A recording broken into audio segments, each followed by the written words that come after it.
On va les avoir. Bonjour Antoine Janton. Bonjour Philippe, bonjour à tous. Antoine, au sommaire de votre journal des médias. Un événement spatial à suivre en direct ce soir, une décision brutale et grave et puis un formidable documentaire. Mais d'abord, je l'ai dit, les audiences avec vous Louise, qu'ont regardé les Français hier soir. Oui, ce matin on les a, donc c'est comme la semaine dernière, TF1 est en tête avec la série italienne Doc, plutôt stable, 3 800 000 téléspectateurs, 18,2% de part d'audience. Ensuite c'est M6, alors Top Chef avait fait son meilleur démarrage historique la semaine dernière, je vous en avais parlé. Ouais. Ça baisse légèrement, c'est normal, mais ça reste puissant, 3 410 000 téléspectateurs, 16% du public. Et France 2 avec sa nouvelle série La Faute à Rousseau. La philosophie en série, c'est un démarrage plutôt correct, 3 millions de téléspectateurs, 13,2% de part d'audience. Et puis un mot du foot, on n'avait pas encore les audiences hier. Combien de Français ont regardé le match Barça-PSG mardi soir? Je sais qu'on était deux déjà, il y avait Antoine Janton et moi. Combien de plus? 1 million de téléspectateurs en moyenne, donc ça permet à RMC Sport de faire son record de saison. C'était le seul diffuseur. Merci beaucoup Luce Bernard.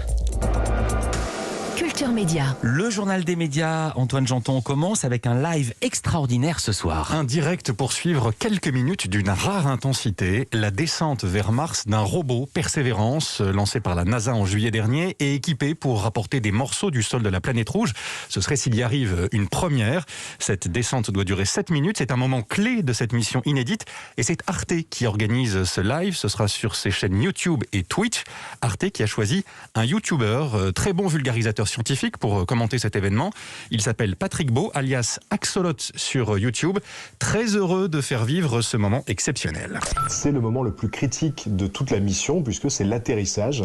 Il y a des milliards de dollars investis dans cette mission, il y a des outils de haute précision et si jamais l'atterrissage se passe mal, forcément tout le reste de la mission n'aura pas lieu. Donc c'est pour ça que c'est vraiment un moment critique et il y a un énorme suspense. C'est de la science-fiction quoi. Aujourd'hui ça nous semble presque banal et acquis, mais moi je continue à trouver ça absolument incroyable et en plus de ça on va pouvoir assister à cet atterrissage quasiment en direct alors que ça se passe à des millions et des millions de kilomètres. On a Patrick Beau qui sera entouré d'experts, notamment des chercheurs du CNRS. Ils commenteront ensemble les images et répondront aux questions que vous pouvez vous poser, que vous pourrez leur poser.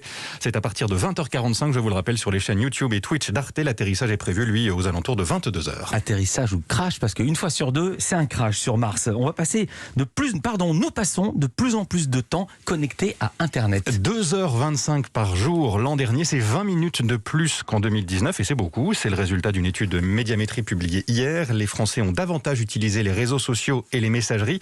Plus 48% pour WhatsApp, plus 25% pour Instagram.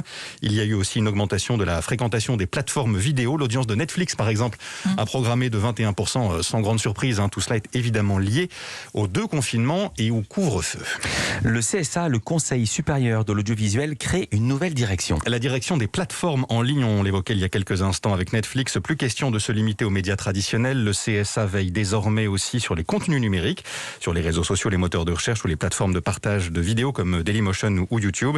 C'est la conséquence directe de la loi contre la manipulation de l'information votée en 2018. Au CSA de veiller donc à sa bonne application avec cette nouvelle direction. Les plateformes, elles, doivent entre autres proposer des dispositifs de signalement.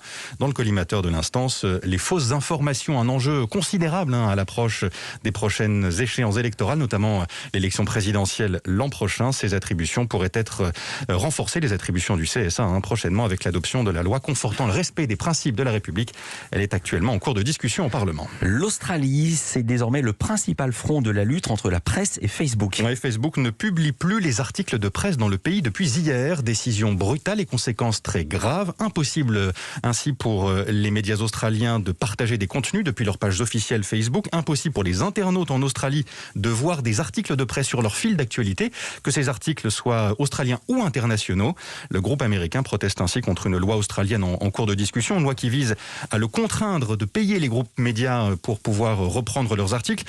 On en a beaucoup parlé en Europe et particulièrement en France. C'est ce qu'on a fait avec les droits voisins. Google, en revanche, dit avoir trouvé un accord, non pas cette fois avec tous les médias australiens, mais avec ceux de News Corporation, et c'est déjà pas mal, hein. News Corporation, on en parlait cette semaine, c'est l'empire du magnat australo-américain Rupert Murdoch. Avec un passionnant documentaire à voir sur arte.tv.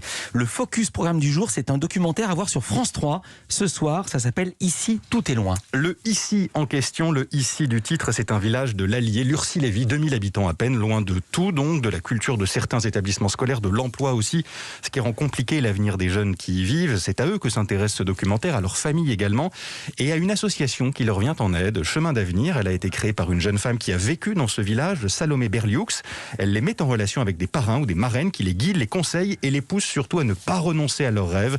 Jean-Thomas Ecaldi, le réalisateur du documentaire. Qu'on veuille être avocat ou agriculteur, on a le droit de tout, et qu'on veuille partir ou rester sur place, c'est juste de ne pas faire de choix par défaut, d'ouvrir le champ des possibles et de rien s'interdire. Ils ne sont pas là pour dire on veut tous partir ailleurs, et ils ne sont pas là non plus pour dire on veut rester. Le propos, c'est d'avoir le choix d'aller au bout de ce qu'on a envie de faire, de juger de son propre arbitre. Chacun peut se révéler différemment. L'intérêt, c'était de montrer que c'est pas forcément facile quand tout est loin, justement. Ce qui est touchant, c'est de voir quand il y a des petites lumières qui s'allument.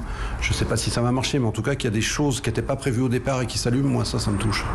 Voilà, Ici tout est loin, documentaire sans commentaire, sans voix off, diffusé ce soir à 22h45 sur France 3. Eva Rock va y revenir tout à l'heure dans son zapping rendez-vous juste après 10h.